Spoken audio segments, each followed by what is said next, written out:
Okay, hello MSc, hello everyone, welcome back to my channel. तो आज हम आगे बढ़ते हैं हमारे नेक्स्ट टॉपिक पे। ओके, तो चल रहा है लेक्चर नंबर सेकंड और यूनिट है आपकी reaction mechanism, structure and reactivity. Okay, तो सेकंड लेक्चर है, तो आज हम बात करेंगे इस यूनिट का सेकंड टॉपिक जो है आपका थर्मोडायनेमिक एंड काइनेटिक रिक्वायरमेंट। ठीक है, तो आज के लेक्चर पे हम देखते हैं कि thermodynamic and kinetic requirement in a chemical reaction या फिर आप बोलेंगे रिएक्शन मैकेनिज्म होता क्या है। ठीक है, तो आज के लेक्चर पे सारी चीजें क्लियर हो जाएंगी। तो पहले हम क्या देखते हैं, पहले देखो आपने क्या देखना है, सिंपली वो समझ लो।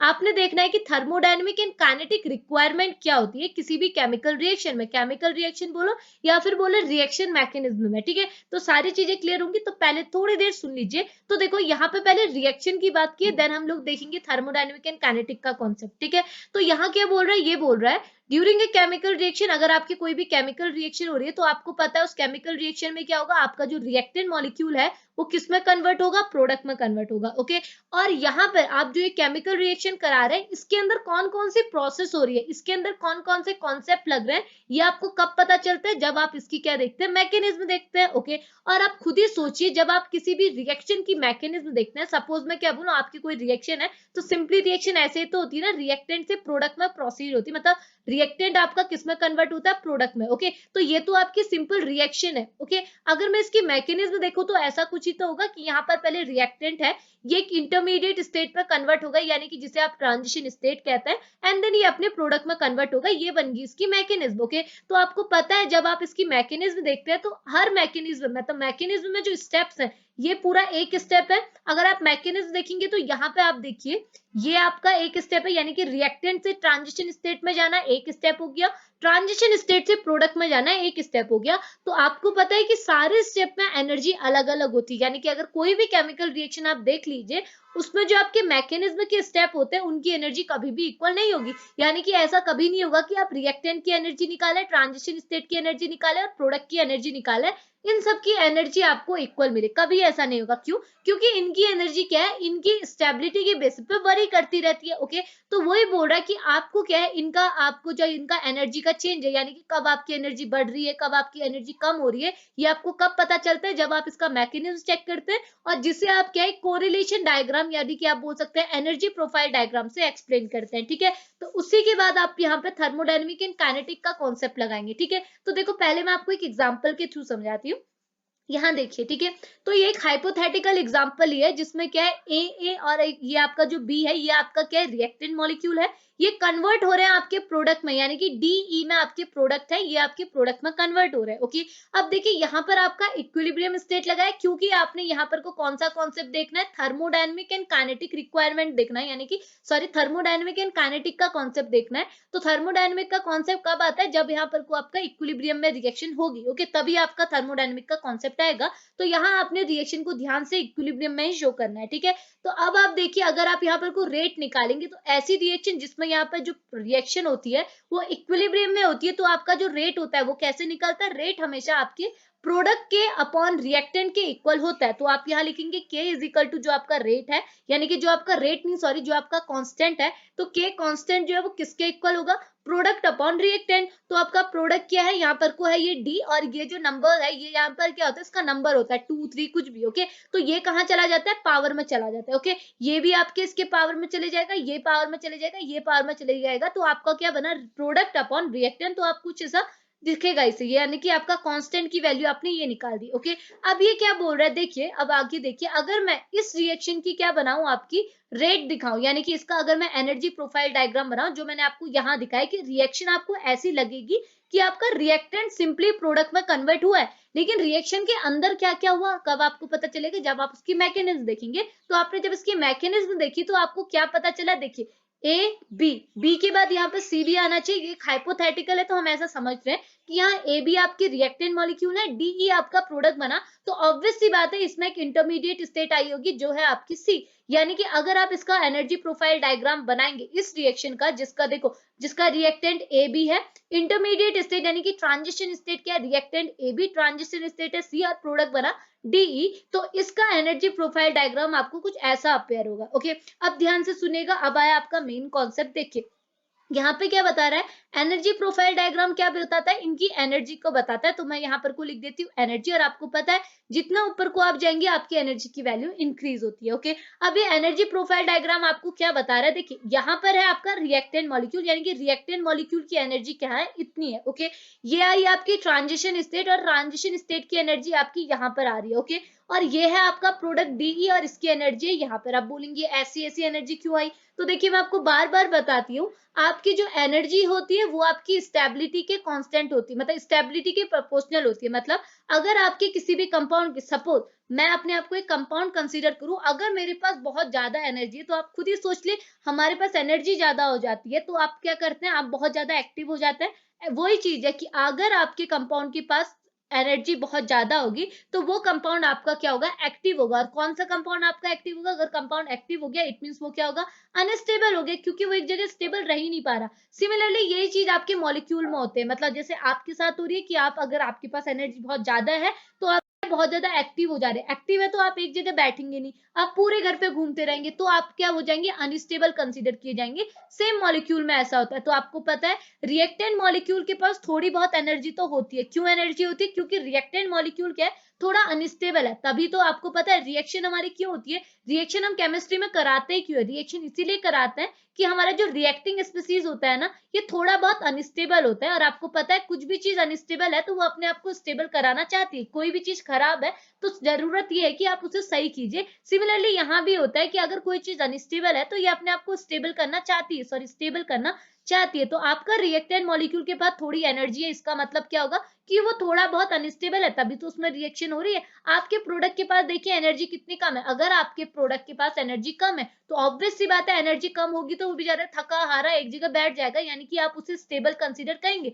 और अगर कोई भी चीज स्टेबल है तो उसमें रिएक्शन नहीं हो सकता, क्योंकि वो तो स्टेबल है, उसे सुधारने की जरूरत है ही क्या। तो देखिए प्रोडक्ट में तभी तो कभी भी फर्दर रिएक्शन नहीं होती, प्रोडक्ट बन गया तो बन गया, क्यों, क्योंकि प्रोडक्ट की क्या है, आपकी एनर्जी जो है वो सबसे कम है, वो एक टाइप का स्टेबल कंपाउंड है। क्योंकि देखिए आप ऐसा भी तो बोल सकते थे, सपोज कि यहां से आपने ए बी बनाया, ए बी आपका रिएक्टेंट है, आपका इंटरमीडिएट बना सी, आप यहीं पे भी तो स्टॉप कर सकते थे रिएक्शन, पर यहाँ पर क्यों नहीं की, क्योंकि ये आपका जो कंपाउंड होता है इसकी एनर्जी बहुत ज्यादा होती है। और आपको पता होना चाहिए जो भी कंपाउंड की एनर्जी बहुत ज्यादा होती है उसे बोलते हैं ट्रांजिशन स्टेट। ओके, क्योंकि ट्रांजिशन स्टेट की एनर्जी बहुत ज्यादा होती है तो इसको हम यहाँ शो कराते हैं। तो अगर एनर्जी ज्यादा है, ये कंपाउंड अनस्टेबल होगा, और अनस्टेबल कंपाउंड को स्टेबल बनाना बहुत ज्यादा जरूरी है, तो इसमें हम लोग फर्दर रिएक्शन करते हैं। इतनी चीज समझ में।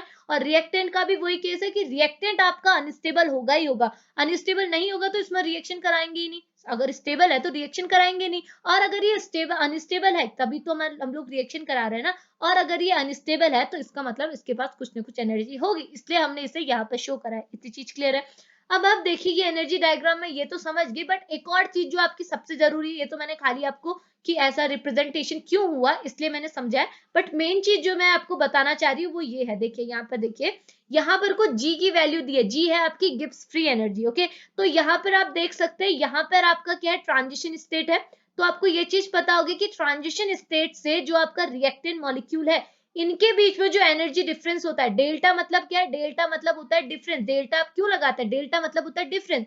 तो कभी भी आप क्या करते हैं, अपने रिएक्टेंट मॉलिक्यूल से, आपका जो रिएक्टेंट मॉलिक्यूल है और ट्रांजिशन स्टेट है, इन दोनों की गिब्स फ्री एनर्जी को क्या करेंगे, सब्स्टिट्यूट करेंगे। यानी कि आप क्या करेंगे, क्योंकि ट्रांजिशन स्टेट की एनर्जी ज्यादा है, तो अगर आप ट्रांजिशन स्टेट की गिब्स फ्री एनर्जी को किससे माइनस करेंगे, अपने रिएक्टेंट मॉलिक्यूल की गिब्स फ्री एनर्जी से, तो इसे आप बोलते हैं डेल्टा जी। लेकिन यहाँ डेल्टा जी के ऊपर यहाँ पर एक कुछ ऐसा साइन लगता है प्लस प्लस का, देखो दो बार प्लस लगा है, इसे बोलते हैं डबल डैगर। ओके, इसे बोलते हैं डबल डैगर साइन। ओके, तो आप क्या करेंगे, इस केस में डबल डैगर साइन लगाएंगे, तो इसे बोलते हैं change in Gibbs free energy. Change in Gibbs free energy तो बोलेंगे, बट इसके ऊपर डबल डैगर साइन लगाएंगे। क्यों, क्योंकि यहाँ जो चेंज आया गिब्स फ्री एनर्जी में, वो किसके बीच में है, आपकी ट्रांजिशन स्टेट में जो एनर्जी थी गिब्स फ्री एनर्जी, और आपके जो रिएक्टेंट मॉलिक्यूल की गिब्स फ्री एनर्जी थी, उसके बीच के डिफरेंस को बोलते हैं delta G double dagger. Okay, और सिमिलरली अगर आप क्या करेंगे, अपने प्रोडक्ट और रिएक्टेंट मॉलिक्यूल के बीच के एनर्जी डिफरेंस को देखेंगे, यानी कि आपका जो प्रोडक्ट है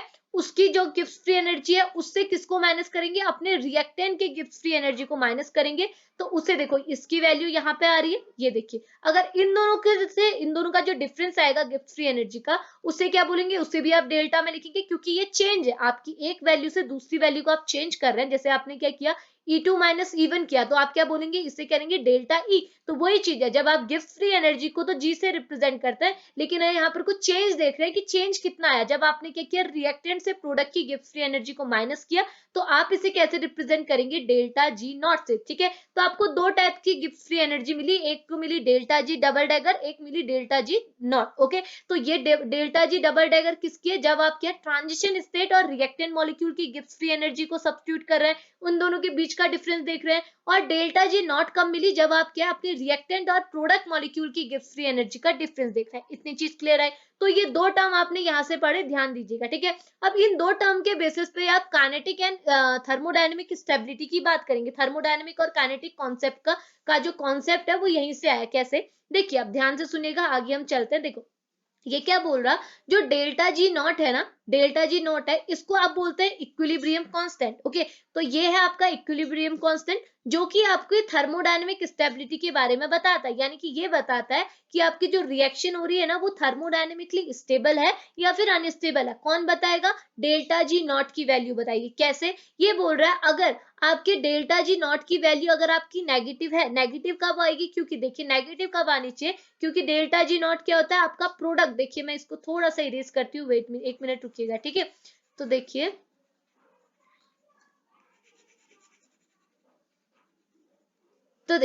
ये क्या बोल रहा है, डेल्टा G नॉट की वैल्यू क्या होती है, free energy of a product, product की फ्री एनर्जी और रिएक्टेंट माइनस रिएक्टेंट की फ्री एनर्जी। ओके, अगर ये बोल रहा है अगर आपने इसकी वैल्यू माइनस में लेनी है, माइनस में कब आएगी, जब इसकी, देखो आप इससे क्या कर रहे हैं, देखो प्रोडक्ट से रिएक्टेंट को माइनस कर रहे हैं। ओके, तभी तो आपका डेल्टा G की वैल्यू आई, इसकी G नॉट की वैल्यू, इसके G नॉट की वैल्यू को जब आप माइनस करेंगे तो आपको क्या है, माइनस डेल्टा G नॉट लाना है, अगर आप रिएक्शन को फेवरेबल कंसीडर कराना चाह रहे हैं, यानी कि थर्मोडायनेमिकली स्टेबल कंसीडर कराना चाह रहे हैं। नहीं आए समझ में, मैं दोबारा बता रही हूँ। यहाँ देखिए मैंने क्या बोला, डेल्टा G नॉट अगर आपका नेगेटिव हुआ, तो उस केस में आपकी जो रिएक्शन होगी, वो आपका जो प्रोडक्ट बनेगा, वो आपका क्या होगा, थर्मोडायनेमिकली स्टेबल प्रोडक्ट होगा।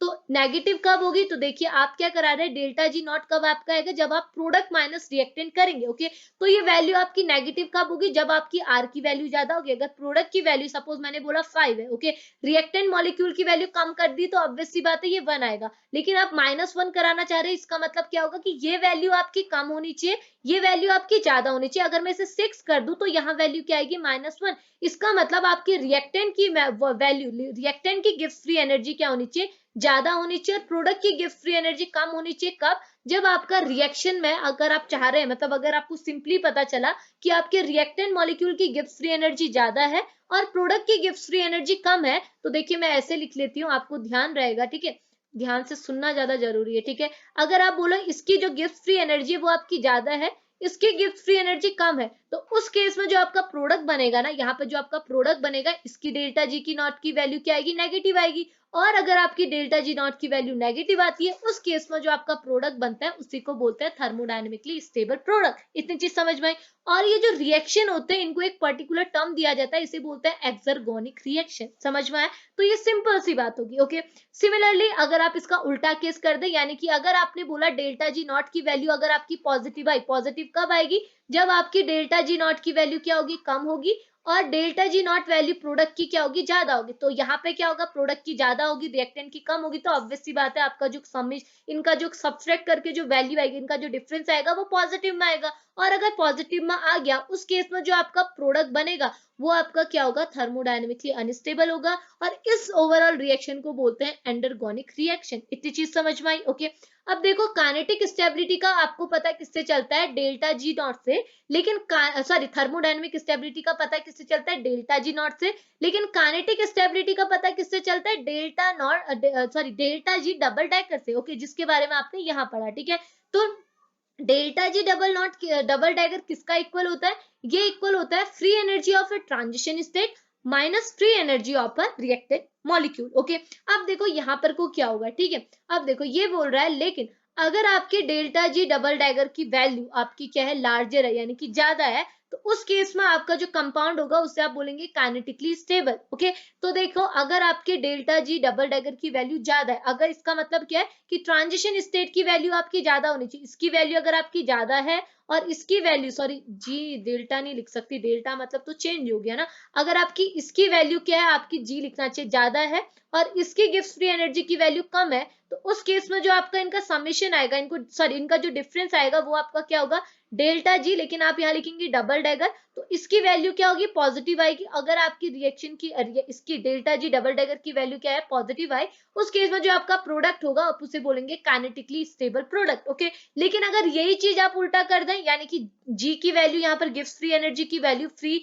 जो आपकी ट्रांजिशन स्टेट है इसके लिए कम कर दे और फ्री एनर्जी की वैल्यू आपके रिएक्टेंट के लिए ज्यादा कर दे, तो उस केस में क्या होगा, अगर आप कम से ज्यादा को माइनस करेंगे तो ऑब्वियस सी बात है आपकी वैल्यूज क्या आएगी, नेगेटिव में आएगी, तो उस केस में जो आपका प्रोडक्ट बनेगा वो आपका क्या होगा, अनस्टेबल होगा। वो भी कौन सा अनस्टेबल, काइनेटिकली अनस्टेबल प्रोडक्ट बनेगा। ओके, तो ये दो चीज समझ में कितनी सिंपल सी बात है। अब मैं आपको आगे एक और चीज समझाती हूँ। देखिए, अब आप बोलेंगे कि आपके डेल्टा जी की वैल्यू आपने बोला कि नेगेटिव आ रही पॉजिटिव आ रही, तो आपने यहाँ से सब्सट्रैक्ट करा। ओके, लेकिन ये जी की वैल्यू कहाँ से आ रही है, आप यहाँ से जी की वैल्यू ज्यादा है, जी की वैल्यू कम है, तो ये जी की वैल्यू कहाँ से आ रही है वो चीज भी आप समझाएंगे। तो जी की वैल्यू जो आती है वो यहाँ से आती है। देखिए, आपको पता है यहाँ पर को देखिए, आप यहाँ पर को गिब्स फ्री एनर्जी जो है वो एंथैल्पी पे डिपेंड करता है, यानी कि एंथैल्पी की हेल्प से ही आप बताएंगे कि जी की वैल्यू, देखो एंथैल्पी जो है, एंथैल्पी के बेसिस पे आपको पता चलेगा कि डेल्टा जी की वैल्यू आपकी ज्यादा है या डेल्टा जी की वैल्यू कम है, तो ये टोटली किस पे डिपेंड करेगा, एंथैल्पी। तो यहाँ लिखा है for a reaction to take place simultaneously, अगर आपकी कोई रिएक्शन साइमल्टेनियसली प्रोसीड कर रही है, then the free energy of a product must be lower than the free energy of a reactant, इसमें डेल्टा जी आपकी नेगेटिव होनी चाहिए। ओके, लेकिन अगर आपकी जो डेल्टा जी नेगेटिव है तो वो टोटली किस पे डिपेंड करेगी, आपका डेल्टा जी नेगेटिव होगा या नहीं होगा, वो किस पे डिपेंड करेगा, एंथैल्पी पे डिपेंड करेगा। कैसे, अब मैं आपको बताती हूँ। पहले अब आपको क्या समझना पड़ेगा, एंथैल्पी का कॉन्सेप्ट जो कि बहुत अच्छा है, ठीक है, बहुत सिंपल भी है, ठीक है। तो देखो एंथैल्पी मतलब क्या होता है, ठीक है, एंथैल्पी को आप डेल्टा एच से, देखो एंथैल्पी को तो आप एच से रिप्रेजेंट करते हैं, लेकिन चेंज इन एंथैल्पी अगर आप निकालते हैं तो उसे डेल्टा एच से रिप्रेजेंट करते हैं। ओके, अब एंथैल्पी मतलब क्या होता है, एंथैल्पी मतलब होता है हीट। ओके, हीट, देखो एंथैल्पी को आप ऐसा भी समझ सकते हैं कि एंथैल्पी मतलब हुआ हीट, हुआ मतलब तो हीट हुआ, लेकिन एंथैल्पी को आप ऐसे भी समझ सकते हैं कि आपकी हीट क्या है, मे बी निकल रही हो, मे बी ऐसा हो कि आप हीट ऑब्जर्व कर रहे हो, मतलब अगर किसी भी रिएक्शन में आपकी ना हीट निकलती है तो ऐसी रिएक्शन को आपको पता है आप क्या बोलते हैं, एक्सोथर्मिक रिएक्शन। ठीक है, एक्सोथर्मिक रिएक्शन क्या होती है, ऐसी रिएक्शन जिसमें आपकी हीट का क्या होता है, निकलना होता है, गिव ऑफ होता है। ओके, ऐसी रिएक्शन क्या होती है, एक्सोथर्मिक रिएक्शन। ओके, लेकिन वो रिएक्शन जिसमें आपका हीट का एब्जॉर्प्शन हो रहा है, आप हीट को कंज्यूम करते हैं, इसे बोलते हैं एंडोथर्मिक रिएक्शन। ओके, अब देखो एक्सोथर्मिक और एंडोथर्मिक रिएक्शन यानी कि हीट के गिव ऑफ या फिर आप बोल सकते हैं हीट के कंजप्शन के बेसिस पे जी की वैल्यू, देखो एच की वैल्यू डिपेंड करेगी और एच के वैल्यू के बेसिस पे जी की वैल्यू डिपेंड करेगी। देखिए अभी आपको कुछ समझ में नहीं आ रहा होगा, मैं आपको सिंपली ऐसे समझाती हूँ। देखिए, आपको पता है ना एक्सोथर्मिक रिएक्शन क्या होती है, अभी मैंने क्या बोला, एक्सोथर्मिक वो रिएक्शन होती है जिसमें क्या होता है, हीट रिलीज होती है। जब आप हीट रिलीज कराते हैं, हीट का गिव ऑफ करते हैं, ऐसी रिएक्शन को बोलते हैं एक्सोथर्मिक रिएक्शन। ओके, अब देखो एक्सोथर्मिक रिएक्शन आपको कब मिलेगी, जब आपको पता है ना, आप कोई भी केमिकल रिएक्शन कराते हैं तो केमिकल रिएक्शन में आपको पता है दो चीज हो सकती है, मे बी आपका बॉन्ड का क्या हो रहा होगा, फॉर्मेशन हो रहा होगा, मे बी बॉन्ड की क्या हो रही होगी, ब्रेकिंग हो रही होगी। ओके, तो कहीं भी अगर आपका बॉन्ड का फॉर्मेशन हो रहा है, कोई भी रिएक्शन चल रही है और वहां पर को क्या है, आप देख रहे हैं कि बॉन्ड का क्या हो रहा है, फॉर्मेशन हो रहा है, कुछ भी एडिशन टाइप की रिएक्शन हो रही है, तो ऐसी रिएक्शन को आप बोलते हैं एक्सोथर्मिक रिएक्शन। क्यों, क्योंकि जब भी ना आपका दो बॉन्ड मतलब दो कंपाउंड है, दो एटम है, वो कंबाइन करके बॉन्ड बनाते हैं, उस टाइम पे हमेशा क्या होता है, हीट हमेशा रिलीज होती है। समझ में आ रहा है, ऐसे समझो दो एटम एक दूसरे के साथ कंबाइन करेंगे तो उस समय हीट रिलीज होगी, बाहर को निकलेगी, तो आपको पता है ऐसी रिएक्शन जिसमें हीट रिलीज होती है आप क्या बोलते हैं, एक्सोथर्मिक रिएक्शन। ओके, अगली चीज आपको ये भी पता होगा, तो जस्ट इसका उल्टा कर दो, इसका कॉन्ट्रास्ट क्या हो जाएगा, अगर आप कोई भी ऐसा रिएक्शन देख रहे हैं जिसमें आपका दो एटम जो ऑलरेडी अटैच्ड हैं उनको आप तोड़ रहे हैं, तो आपको पता है जब अभी भी क्या होता है, दो एटम आपके क्या होते हैं, एक दूसरे से दूर जाते हैं, टूटते हैं, तो वो कुछ ना कुछ एनर्जी को कंज्यूम करते हैं। ठीक है, तो एनर्जी जब कंज्यूम होती है ऐसी रिएक्शन को बोलते हैं एंडोथर्मिक। ठीक है, तो देखो इनके बेसिस पे आपका एच डिपेंड करेगा और एच के बेसिस पे आपका डेल्टा जी की वैल्यू। कैसे, देखो ये बोल रहा है एक्सोथर्मिक रिएक्शन यानी कि हीट का गिव अप, तो देखो आप सिंपली बोल दीजिएगा, आपको इतना सारा इतना तो समझ गए ना एक्सोथर्मिक एंडोथर्मिक रिएक्शन, तो आप सिंपली ये चीज समझ लीजिए कि एक्सोथर्मिक रिएक्शन में हमेशा क्या होता है, डेल्टा एच की वैल्यू नेगेटिव होती है, यानी कि आपकी जो एंट्रोपी की वैल्यू है वो हमेशा नेगेटिव होगी। ओके, अगर आपकी, क्या आप खुद ही बताइए, डेल्टा एच की वैल्यू अगर आपकी नेगेटिव है तो ऑब्वियस सी बात है डेल्टा जी भी आपका क्या होगा, नेगेटिव होगा। तो इस केस में क्या बोलेंगे, डेल्टा जी जब आपका नेगेटिव हो जाता है तो उस केस में क्या होता है, जब डेल्टा जी नॉट अगर आपकी नेगेटिव हो जाता है, इसमें क्या होता है, आपका प्रोडक्ट क्या बन जाता है, थर्मोडायनेमिकली स्टेबल। तो आप देख सकते हैं, आपको कैसे पता चला, आपने देखा कि एक्सोथर्मिक रिएक्शन हो रही है, हीट निकल रही है, तो हीट निकल रही है तो आपका क्या हुआ, इसका मतलब डेल्टा एच की वैल्यू भी क्या है, आपकी नेगेटिव हो गई। डेल्टा एच की वैल्यू जब आपकी नेगेटिव होगी तो डेल्टा जी खुद ब खुद नेगेटिव हो जाएगा। और पहले भी बताते हैं, जब आपका डेल्टा जी नेगेटिव होगा, डेल्टा जी कब नेगेटिव होगा, जब आपकी गिफ्ट फ्री एनर्जी रिएक्टेंट की ज्यादा होगी कंपेरेबल टू प्रोडक्ट, तो उस केस में आप क्या बोलेंगे, आपका प्रोडक्ट डेल्टा जी की वैल्यू आपकी क्या होगी, नेगेटिव तो होगी, और आपका जो प्रोडक्ट है वो आपका ज्यादा थर्मोडायनेमिकली स्टेबल होगा comparable to their reactant. Okay, तो देखिए आप इसका एनर्जी डायग्राम कुछ ऐसे रिप्रेजेंट करेंगे, यहाँ आपने रिएक्टेंट दिखा है, यहाँ आपने प्रोडक्ट दिखा दिया, ठीक है। और ये डेल्टा एच क्या है, इसका एंथैल्पी दिखा है, ये आपका एक्टिवेशन एनर्जी होगी। एक्टिवेशन एनर्जी क्या है, रिएक्टेंट और ट्रांजिशन स्टेट के बीच की डिफरेंस। ओके, इतनी चीज समझ में आए? इसी का जस्ट कॉन्ट्रास्ट क्या होगा, एंडोथर्मिक। क्यों? क्योंकि एंडोथर्मिक में क्या, हीट कंज्यूम कर रहे हैं, तो अगर जब आप हीट रिलीज करते हैं उस केस में डेल्टा एच आपका नेगेटिव होता है, तो जब आप हीट कंज्यूम करेंगे तो डेल्टा एच आज का क्या हो जाएगा, पॉजिटिव हो जाएगा। और जब आपका डेल्टा एच की वैल्यू पॉजिटिव होती है तो ऑब्वियस सी बात है आपकी डेल्टा जी की वैल्यू भी क्या होगी, पॉजिटिव होगी। और डेल्टा जी की वैल्यू पॉजिटिव होगी उस केस में क्या है, आपका देखो, नेगेटिव के केस में जब आपका डेल्टा जी की वैल्यू नेगेटिव होती थी तो उस केस में आपका प्रोडक्ट थर्मोडायनेमिकली स्टेबल होता था। लेकिन जब आपकी डेल्टा जी की वैल्यू पॉजिटिव होगी तो उस केस में आपका कौन थर्मोडायनेमिकली स्टेबल बन जाएगा, रिएक्टेंट आपका थर्मोडायनेमिकली स्टेबल बन जाएगा। ओके, तो बाकी जो थ्योरी मटेरियल है वो मैंने लिखा है, आप यहाँ पढ़ सकते हैं, नोट्स में आपको शेयर करती हूँ, जितना सफिशिएंट है मैं आपको समझा जस्ट दे रही हूँ। ओके, अब देखिए, क्योंकि मैं भी बहुत थक गई हूँ सुबह से लेक्चर बना के, ठीक है।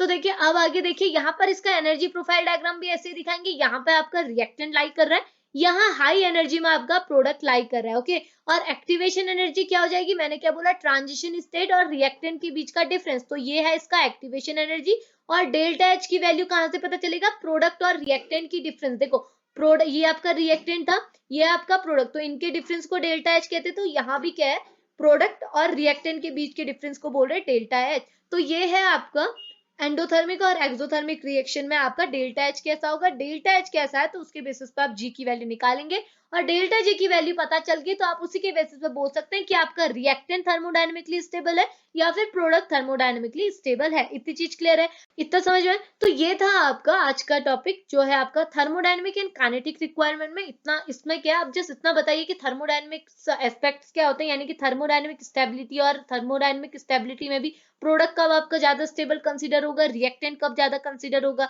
और सिमिलरली काइनेटिक रिक्वायरमेंट मतलब यही समझा दीजिएगा कि काइनेटिकली कब आपका रिएक्टेंट ज्यादा स्टेबल होगा और काइनेटिकली कब आपका प्रोडक्ट ज्यादा स्टेबल होगा। ओके, तो यहीं पे आज हम हमारा लेक्चर को फिनिश करते हैं। होप आपके लिए हेल्पफुल रहा होगा लेक्चर। तो अभी लेक्चर को फिनिश करेंगे, मिलेंगे हम लोग थर्ड लेक्चर पे। तो तब तक के लिए बाय बाय।